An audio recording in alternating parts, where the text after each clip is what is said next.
Grandfather, who is a teen at heart, trains for the U.S. Transplant Games. A Wausau man will head to Madison to compete with 1,500 athletes who've received organ transplants. News on 9's Elizabeth Fay live in the newsroom with his story. Elizabeth?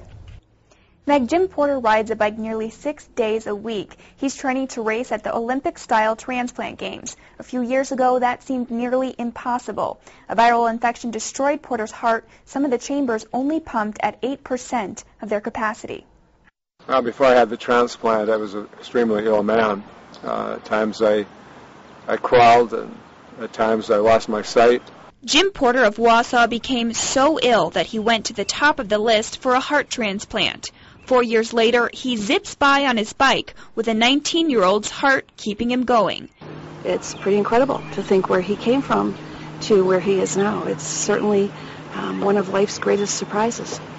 Porter trains for 5K and 20K cycling races at the U.S. Transplant Games. Porter says cycling wouldn't be possible without his case manager, who helped secure funds for his transplant and the games. He asked if Security Health Plan would be a sponsor, and again, I triaged him to the appropriate people to get the ball rolling with that. The end result, a new racing bike.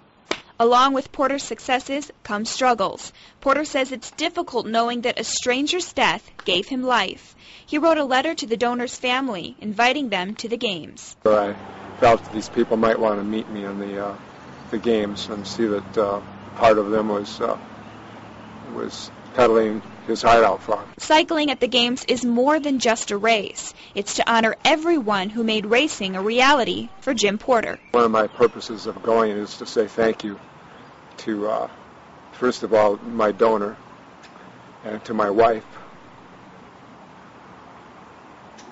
So this is very emotional for me, and to the hundreds of people that stepped forward to help me while I was ill. So I want to say thank you. The National Kidney Foundation hosts the U.S. Transplant Games in Madison from July 30th to August 4th. Athletes from all over the country plan to compete. Each athlete received a life-saving organ transplant. Reporting live in the newsroom, I'm Elizabeth Fay. Meg, back to you. All right, very important. Thanks, Elizabeth.